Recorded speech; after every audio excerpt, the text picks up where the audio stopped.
नमस्ते दोस्तों, मेरा नाम है राकेश सकपाल और हम लोग एक कंपनी चलाते हैं RS poultry and goat farm जो है स्थित माणगांव में, जिसका ऑफिस हम लोग यहाँ से ऑपरेट करते हैं और ये मलाड में है। और एक ऑफिस हमारा माणगांव में भी है इसका, और एक ऑफिस राजस्थान मारवाड़ जंक्शन में है। वो किसी अलग पर्पज़ के लिए है, अलग बिजनेस के लिए है हमारे। तो आज हम लोग RS poultry and goat farm करके, ये हमारा एक कंपनी है जिसके बारे में मैं आपको थोड़ी सी इन्फॉर्मेशन दे देता हूँ। तो हमारा एक पोल्ट्री और गोट फार्म है। वो पोल्ट्री और गोट फार्म पे आप आपके गोट्स हमको दे सकते हैं और हमारे से आप गोट्स परचेस कर सकते हैं। हमारे यहाँ से आप मुर्गियाँ परचेस कर सकते हैं।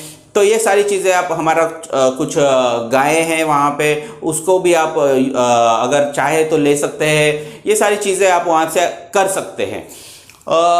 तो आरएस पोल्ट्री और गोट फार्म, ये इसका पीछे का मकसद क्या है? हम लोग ज़मीन का भी कारोबार करते हैं। हम लोग ज़मीन का कारोबार करते हैं तो बहुत सारे लोग मुझसे पूछा करते थे पोल्ट्री और गोट फार्म हमको स्टार्ट करना है तो किस प्रकार से होना चाहिए। तो मैं उनसे जुड़ने के लिए एक अच्छा बिजनेस मैं भी खुद इसको समझता था, मुझे भी इसमें इंटरेस्ट था। तो इसके लिए मैंने ये पोल्ट्री और गोट फार्म का बिजनेस स्टार्ट किया था। तो पोल्ट्री और गोट फार्म के लिए लैंड कैसी ली जाती है? तो लैंड की रिक्वायरमेंट ऐसी होती है जिसको रास्ता हो, लाइट हो, इलेक्ट्रिसिटी हो, फ्लैट लैंड हो, पानी हो, और ये सारी फैसिलिटीज़ बेसिक रहनी चाहिए।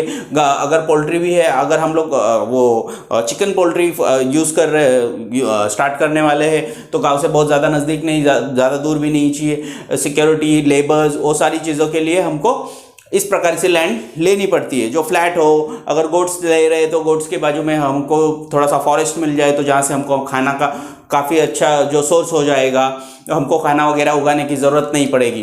तो लैंड में हमको ये बेसिक चीज़ें देखनी होती है। कभी भी आप अगर पोल्ट्री और गोट फार्म स्टार्ट करने की सोच रहे होंगे या सोचा होगा या कर रहे होंगे तो इन सारी चीज़ों को ज़रूर कंसिडर कीजिएगा, ठीक है। केयर टेकर बहुत ज़रूरी रहता है भाई साहब। ये लाइव स्टॉक का बिजनेस है। लाइव स्टॉक में जैसे पेड़ों के जैसा नहीं है कि 4 दिन पानी नहीं मिला तो कोई दिक्कत नहीं हो जाएगी। ये लाइव स्टॉक का बिजनेस है। इसको आपको टाइम टू टाइम पानी, टाइम टू टाइम खाना, जितना चाहिए उतना घुमाना, ये बहुत ज़्यादा ज़रूरी है। टाइम टू टाइम वैक्सीनेशन, बहुत सारी चीज़ें इसमें इन्वॉल्व है। तो सबसे ज़्यादा ज़रूरी होता है केयर टेकर। आपका केयर टेकर रहना चाहिए। आपको खुद इंटरेस्ट चाहिए इन सारी चीज़ों में। आप वहाँ पे आने जाने वगैरह वो सब सिस्टमेटिक रहना चाहिए।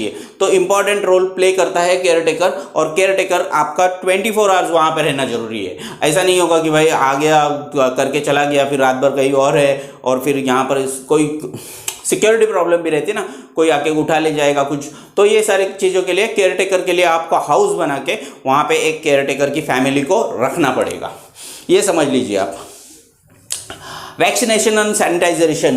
वैक्सीनेशन के लिए तो हम लोग मुर्गियों में एक सबसे बड़ा जो रोग आता है, मैं बेसिक चीज़ों के बारे में बात करूंगा, डीप में नहीं जाऊंगा। डीप में और भी है फिर उसके अंदर, लेकिन जो सबसे ज़्यादा नुकसान देने वाले लोग हैं, जैसे अभी हाल फिलहाल में कोरोना टाइप चल रहा है, तो कोरोना टाइम के जैसे ही मुर्गियों में एक रोग आता है जिसका नाम है रानीखेत। वो रानीखेत का वैक्सीनेशन आपको कराना बहुत ज़्यादा इंपॉर्टेंट है। आपका जो भी वेटरनरी डॉक्टर होगा उससे आप ये सारी इन्फॉर्मेशन ले लेना। तो रानीखेत ये मुर्गियों में आने वाला एक रोग है जो पूरा बर्बाद कर देगा शेड, अगर वो आपके यहाँ पे डिटेक्ट हुआ तो वैक्सीनेशन में मुर्गियों के बारे में ये एक रोग है। और गोट्स के बारे में एक रोग है जिसका नाम है पीपीआर। तो पीपीआर भी इसी प्रकार का रोग है। अब उसके लक्षण वगैरह उसके बारे में मैं अभी भी बता रहा हूँ कि मैं डीप में नहीं जा रहा हूँ। तो लक्षण वगैरह हम लोग किसी और वीडियो में डिस्कस कर लेंगे, लेकिन इंपॉर्टेंट है, एक तो वैक्सीनेशन हो गया रानीखेत का मुर्गियों में, दूसरा वैक्सीनेशन हो गया इंपॉर्टेंट है आपका गोट्स के अंदर पीपीआर का। ये 2 वैक्सीनेशन आपको जरूर करानी चाहिए अगर आप पोल्ट्री और गोट फार्म में आ रहे हैं। तो सैनिटाइजेशन क्या करना होता है? सैनिटाइजेशन की बहुत सारी चीज़ें हैं। आपको चूने का पानी डाल सकते हैं, वापस आप थोड़ा साफ़ सफाई सुबह शाम वगैरह रखना पड़ता है। फिनाइल्स वगैरह वो सारी चीज़ों का यूटिलाइजेशन करना पड़ेगा। बाहर से जो लोग आएंगे उनको आपको हाथ पैरों को धो के ही आना पड़ेगा, वहाँ के जो जर्म्स ना आ जाए आपके यहाँ पे। अगर हमारे पोल्ट्री फार्म पे, गोट फार्म पे भी बहुत सारे लोग मिलने के लिए आते हैं कि आपका देखना है हमको, तो वो थोड़ा टेक केयर करना पड़ता है। और आपकी ब्रीड्स जो रहेगी ना, अगर वो स्ट्रॉन्ग रहेगी ना तो इतना भी ज़्यादा ज़रूरत नहीं पड़ता है। मैं ब्रीड्स के बारे में आगे बात करूँगा ही आपसे, लेकिन फिर भी जो बेसिक जो आपको सैनिटाइजेशन है वो रखना ही पड़ेगा, क्योंकि मुर्गियाँ और बकरियाँ ये दोनों जो चीज़ें, दोनों जो जानवर है ना, ये साफ सफाई पसंद करने वाले जानवर है। क्योंकि हम लोग अगर बांध के रख रहे, और हाँ, बकरियों को कभी भी आपको ज़मीन के ऊपर नहीं रखना है। ज़मीन के ऊपर रखेंगे तो फिर प्रॉब्लम आएगा। ज़मीन के ऊपर नहीं रखना है, मिट्टी के ऊपर नहीं रखना है। आपको एक वो जनरली मैं आपको बता देता हूँ, जो लकड़ी का भट्टा होता है, लकड़ी के भट्टे के ऊपर ज़मीन से थोड़ा ऊपर आप उसके ऊपर आप बकरियों को रख सकते हैं। और बकरियों को रखते वक्त भी छोटे बच्चे, बीमार और बकरियां और ब्रीडिंग हमारे जो गोट्स होते हैं वो और मतलब इस प्रकार से आपको उसको रखना है। सारों को एक साथ में नहीं रखना है, नहीं तो फिर वो तकलीफ हो जाती है थोड़ी आपको। How much quantity to start, कितनी क्वांटिटी से स्टार्ट करना चाहिए? देखिए, ये पूरा निर्भर करता है आपके फाइनेंशियल बजट के ऊपर। आप 2 बकरियों से भी स्टार्ट कर सकते हैं, 10 से भी कर सकते हैं, 20 से भी कर सकते हैं, लेकिन अगर विदाउट एक्सपीरियंस होंगे तो मेरा कहना होगा कि 10, 15, 20 से ऊपर ना करें तो अच्छा होगा बकरियों में। और अगर गोट्स ये मुर्गियों की बात करेंगे तो ये बैकयार्ड फार्मिंग है। बैकयार्ड जैसे हमारे जो गांव होते हैं वहाँ पे थोड़ी सी मुर्गियाँ लोग पालते हैं, उसी प्रकार से इसको भी आप थोड़े लेवल पे स्टार्ट करके देख सकते हैं मुर्गियों में। और बकरियों में 10-20 से आप स्टार्ट करके देखिए, अगर आपको रिजल्ट अच्छा लगेगा तो फिर धीरे धीरे धीरे धीरे धीरे धीरे आप इसमें इन्वेस्ट करते रहिए। लेकिन बहुत ज़्यादा मैं 200, 300, 500 में खरीद लूँगा तो ये इसमें ना करेंगे। अगर एक्सपीरियंस नहीं रहेगा तो इसमें ना जाइए, मेरा कहना होगा। आप 2 से भी स्टार्ट कर सकते हैं, 20 से भी स्टार्ट कर सकते हैं, लेकिन अगर एक्सपीरियंस नहीं होगा तो ना जाए, या फिर आपके साथ कोई एक्सपर्ट ना हो तो ना जाए बड़ी चीज़ों में। और इसमें प्रॉफिट कैसा होता है? हाँ, प्रॉफिट इसमें बहुत प्रकार के होते हैं। प्रॉफिट देखिए, आपको उसके लेंडी खत जो बकरियों का शिट रहता है उससे आपको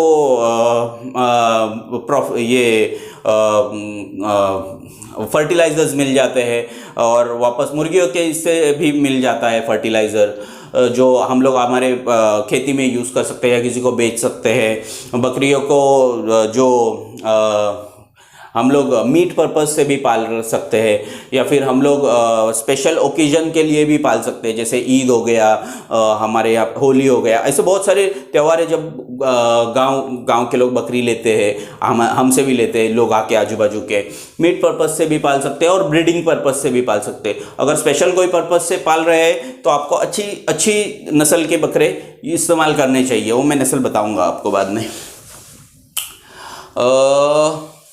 तो प्रॉफिट जो इसमें निर्भर करेगा वो आपकी मेहनत के ऊपर रहेगा, आप कितना समय दे रहे हैं, कितना पैसा आप बचा रहे हैं। हाँ, लेकिन इसमें ऐसा नहीं है कि मतलब मराठी में जैसा होता है कि एक ही दिन में पूरा सिस्टम बदल जाएगा। मराठी में कहावत है, तूप खाऊन रुपये, तो ऐसी सिचुएशन इसमें नहीं होएगा कि आप एक ही दिन में सब कुछ बदल जाएगा, ऐसा कुछ नहीं होगा।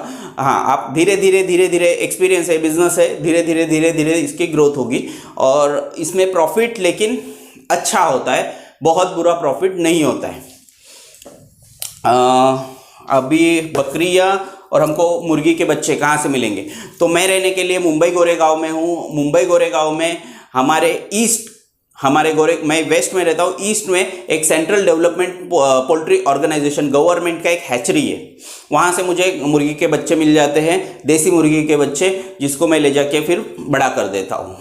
ठीक है। और गोट्स के लिए देश का सबसे बड़ा एक मार्केट है देवनार मार्केट, वहाँ पे आप जाइए पर्सनली, आपको जो सही बकरियाँ लगेंगी, जो नस्ल की बकरियाँ सही लगेंगी, उनको आपको लेना है, सही भाव में लेना है, और फिर आपको आपके फार्म पे लेके जाना है उनको। तो ये 2 जगह मैंने बता दी जहाँ से आपको चिक्स और गोट्स मिल जाएंगे। अच्छा, who will provide a loan?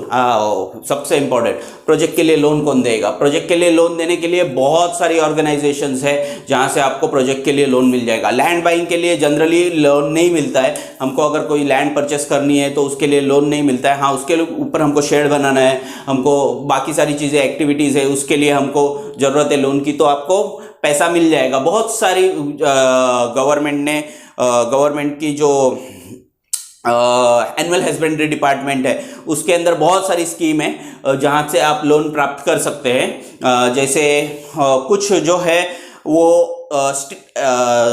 आपको सिंपल सिंपल वर्ड्स में बता दूं तो कुछ जो है वो मोदी जी के बनाई हुई स्कीम्स है, मतलब सेंट्रल गवर्नमेंट की। उसके बाद में कुछ स्कीम्स जो है वो उद्धव ठाकरे जी जो हमारे सीएम हैं उनकी बनाई हुई स्कीम है, मतलब स्टेट गवर्नमेंट। और कुछ जो स्कीम है जो होती है जिला के लिए, जैसे रायगढ़ डिस्ट्रिक्ट हो गया, मानगांव हमारा जैसे रायगढ़ डिस्ट्रिक्ट में आता है तो जिला स्तरीय होता है। उसके अलावा फिर मानगांव स्तरीय भी आपको बहुत सारी फैसिलिटीज़ मिल जाती है जो आप पोल्ट्री और गोट फार्म के लिए ले सकते हैं। लेकिन उसके लिए आपको रजिस्टर्ड रहना होगा। रजिस्टर्ड रहने के साथ में आपके पास बैंक अकाउंट रहना चाहिए, फिर उस बैंक अकाउंट में आपके ट्रांजैक्शंस चाहिए, बहुत सारी चीज़ें आपको लगेंगी जो आपको मतलब सिंपल आपको पैन कार्ड से लेके आधार कार्ड से बहुत सारी चीज़ें आपके पास रहना जरूरी है। अगर आप प्रॉपर रहेंगे तो ज़रूर आपको लोन दिया जाएगा।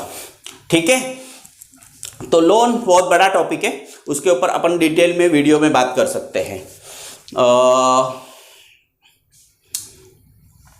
Brooding and taking care. अच्छा,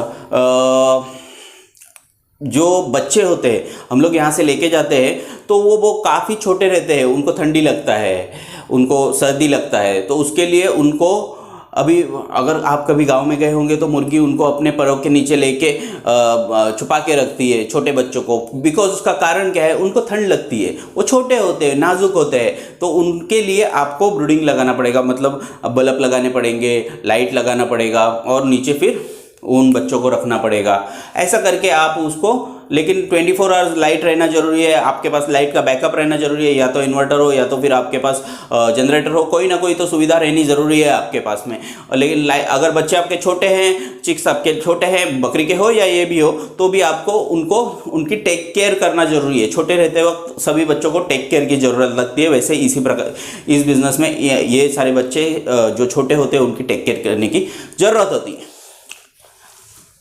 अभी फीड्स में कैसा होता है, फीड्स में अगर बात करेंगे हम लोग मुर्गियों की, तो मुर्गियाँ बाहर घूम के अपना फीड चर के आ जाती है। जनरली फीडिंग टाइम इनका सुबह 7 बजे से लेके दोपहर के 11 बजे तक इनका फीडिंग टाइम ज़्यादा होता है, वो लोग ज़्यादा खाते हैं। उसके बाद में 11 बजे से लेके 2 से 3 बजे तक वो लोग कम खाते हैं, धूप रहती है, बारिश रहती है, ठंड रहती है, इसके लिए वो लोग ये टाइम पे कम खाते हैं। उसके बाद में फिर 4 बजे से 7 बजे तक ये लोग, 6 बजे तक ये लोग ज़्यादा खाते हैं। ये टाइमिंग हो गया मुर्गियों के बारे में। अब बकरियों के बारे में बात करूँ तो 2 टाइम पे इनको छोड़ना पड़ता है, या तो फिर इनको खाना खिलाना पड़ता है, या तो सुबह में या तो शाम को, ऐसा। लेकिन 100% बंदिस्त ना करे बकरियों को। 100% आप बोलेंगे कि मैं एक ही जगह पे बकरियों को बांध के रखूँगा तो वो बहुत ज़्यादा सक्सेसफुल मॉड्यूल नहीं है। अर्धबंदिस्त ठीक है, बांध के फिर चरा दिया, फिर चरा के फिर बांध दिया, वो बहुत अच्छा सिस्टम है। फीड्स में आप देखिए, फीड्स में आपको बकरियों के लिए तो मैं जनरली यही बोलता हूँ कि फॉरेस्ट के आजू बाजू में ज़मीन ले लो, जहाँ पे लाइट पानी रास्ता वगैरह हो, वहाँ पे आप फ्लैट लैंड ले लो। फीड के लिए अगर आप के पास में फॉरेस्ट है तो फॉरेस्ट से आप बकरियां चरा के लेके आ सकते हैं, या तो फिर उनका खाना लेके आ सकते हैं। ये दोनों चीज़ें आप कर सकते हैं। फॉरेस्ट से आपका लगभग 70-70% तक खाना ख़त्म हो जाएगा। फिर उसके बाद में फिर आपको जो सूखा खाना है, सूखा खाना में आपका दालें आ गई, आपका गेहूँ आ गया, आपके बहुत सारी चीज़ें हैं जो सूखा खाने में आती है, वो जो आप उसका भरडा बना के उनको ये बकरों को और आपके बकरियों को दे सकते हैं। और कैल्शियम के लिए मैं जनरली मेरे आइडिया एक देता हूँ आपको। हमारा खाने का जो चूना होता है जो पान वाले के पास मिलता है, वो चूना थोड़ा सा उनके पानी में डाल दिया करो, थोड़ा सा, थोड़ी क्वांटिटी में, नहीं तो आप बहुत ज़्यादा डाल दोगे तो फिर वो उसका मुंह जल जाएगा। तो खाने का चूना थोड़ा सा अपनी बकरियों के और मुर्गियों के जो खाने का रहता है उसके अंदर आप डाल दिया करो। क्वांटिटी आप एक मुर्गी का समझ लो, एक बकरी का समझ लो, आधा गेहूं का दाना या फिर छोटा चावल के दाने के इतना एक क्वांटिटी एक टाइम पे लग जाएगा उनको, ठीक है। और समझो आप एक 30-40 मुर्गियों के बीच में आप 2 से 3 गेहूं के दाने के आप वो चूना डाल सकते हैं। उनसे उनका कैल्शियम थोड़ा बूस्ट होता है। कैल्शियम के लिए दोनों को ज़रूरी रहता है वो। Making shade cost. शेड कैसे बनाएं? अब शेड बनाने का भी भाई साहब ये मसला आपके फाइनेंशियल सिचुएशन के ऊपर करता है। अगर आपके पास काफ़ी पैसा है तो आप पक्का शेड बना लीजिए, उसके अंदर बहुत सारी चीज़ें आप डाल सकते हैं अगर आपके पास पैसा है तो। अगर पैसा नहीं है तो आप सिंपल से सिंपल शेड भी बना सकते हैं, सिर्फ लकड़ियों का, झुग्गियों का भी बना सकते हैं अगर आपको इंटरेस्ट है और ये बिज़नेस में आना है तो। ये दोनों चीज़ें आप कर सकते हैं, लेकिन शेड रहना ज़रूरी है। वो टपकता ना हो, जनरली टपकता ना हो, जहाँ पर बहुत ज़्यादा ठंड में हवा ना चलती हो, जहाँ पर बहुत ज़्यादा गर्मी ना हो, इस प्रकार का शेड होना चाहिए। ये 2-3 चीज़ें आप देखनी है। और मुर्गियों में जनरली जो रहता है वो सूर्य प्रकाश आने दिया जाता है, तो हम लोग पूर्व से लेके पश्चिम की तरफ का हमको पूरा व्यू मिलना चाहिए शेड में सूरज का रोशनी आने के लिए। उसी प्रकार से बकरियों का भी यही सिस्टम है, बकरियों के लिए भी पूर्व से पश्चिम की तरफ का शेड बनाया जाता है। और भी शेड में बहुत सारी डिटेल में वर्क है, आपको मैं फिर, या तो आप कभी मुझे फ़ोन कर लेंगे तो हम लोग इस चीज़ के ऊपर बात कर लेंगे। Breeds of goats and chicks. अभी ब्रीड्स कौन सी लेनी चाहिए, आपका पर्पस क्या है उसके ऊपर ये डिपेंड करेगा। अगर आप मीट पर्पस से कर रहे हैं तो, और अगर आप कुर्बानी या फिर कोई स्पेशल ओकेजन के पर्पस के लिए आप अगर गोट्स इस्तेमाल कर रहे हैं तो आपके पास 2 ऑप्शन अच्छे हैं। एक मतलब हमारा उस्मानाबादी महाराष्ट्रन है। महाराष्ट्रन गोट्स होने के वजह से उसको महाराष्ट्र का एटमॉस्फेयर समझ में आता है, इजीली आपके यहाँ पर सेटल्ड हो जाती है। वो उसका मीट भी अच्छा है, रुचकर है, मतलब लगने में भी अच्छा है। और उस्मानाबादी बकरी को मीट पर्पस और कुर्बानी के लिए, दोनों के लिए पाला जा सकता है। उसके अलावा दूसरा ब्रीड जो है वो है सिरोही। ये ब्रीड भी अच्छा है, लेकिन ये ब्रीड राजस्थान से आएगा। राजस्थान में इसका अच्छा आपको मिलेगा, तो उसको आपको थोड़ा सेटल करना पड़ेगा। और मीट्स और दूध, ये दोनों पर्पस के लिए सिरोही अच्छा है। और ये तो हो गई 2 ब्रीड्स। उसके अलावा कोकन कन्याल है। कोकन कन्याल को भी आप कोकन के हेवी रेन एरिया में पाल सकते हैं। अच्छा ब्रीड है, सेटल्ड हो जाने वाला ब्रीड है। हाँ, लेकिन उसको बहुत ज़्यादा गर्मी वाले एरिया में ना पाले तो अच्छा रहेगा। ओके, ब्रीड्स हमारे हो गए गोट्स के। अभी बात करते हैं, अगर आपको मुर्गियों में अगर आपको कोई मुर्गियों का देसी मुर्गियों का फार्म चालू करना है तो फिर आप कावेरी, ये ब्रीड को आप चॉइस कर सकते हैं। कावेरी ब्रीड के बारे में आप इंफॉर्मेशन ले लीजिए। कावेरी अच्छा अंडा भी देता है और मीट पर्पस के लिए भी, दोनों के लिए अच्छा है। उसके अलावा वनराज गिरिराज तो हिट ही है। वनराज गिरिराज ये दोनों आप इस मीट और अंडा, ये दोनों पर्पस के लिए यूज़ कर सकते हैं। अगर लोगों का अभी लो कोलेस्ट्रॉल, मेंटेनिंग हेल्थ और बहुत सारी चीज़ें अब आजकल लोग फॉलो कर रहे हैं, तो अगर आप आपके शेड के ऊपर कुछ हमारे ये कड़कनाथ मुर्गियाँ रख सकते हैं। लेकिन हाँ, उनका भी प्रॉफिट मार्जिन बहुत सॉलिड है वगैरह, ऐसा कुछ नहीं है जितना। और उनका क्या है, वो करीबन 70 से 90 अंडा साल में देती है। तो अंडा कम होने के वजह से उनकी जो प्रोडक्शन है वो कम है। तो प्रोडक्शन कम है तो आपका जो प्राइस है, जो आपको चिक्स मिलता है, वो भी थोड़ा महंगा मिलता है। लेकिन हाँ, थोड़ा कोलेस्ट्रॉल में कम है, थोड़ा सा ही, सिंपली, ज़्यादा ही, बहुत ज़्यादा कुछ ज़मीन आसमान का फ़र्क नहीं है। वो सिर्फ मार्केटिंग टेक्निक्स है कि बहुत ज़्यादा उसमें हीमोग्लोबिन है, ये है, वो है। ये बात नहीं है कि नहीं है। हाँ, लेकिन कड़कनाथ को भी आप इस्तेमाल कर सकते हैं, ये ऑप्शनल है। लेकिन कावेरी, वनराज, गिरिराज ये हिट प्रोडक्ट है, तो इसको आप इस्तेमाल कर सकते हैं। ओके, पोल्ट्री और गोट फार्म के बारे में अगर कुछ भी इंफॉर्मेशन चाहिए रहेगी, अगर आपको हमसे कोई हमारे साथ में अगर कोई लैंड खरीदनी रहेगी इन सारी चीज़ों के लिए, तो भी आप हमसे बात कर सकते हैं। और आपको कोई गवर्नमेंट की प्रोसीजर आपको जाननी होगी तो भी आप हमसे बात कर सकते हैं। उसके अलावा आप अगर हो सके तो हमारे इस चैनल को लाइक, सब्सक्राइब और शेयर ज़रूर कर दीजिए इस वीडियो को। Thank you very much.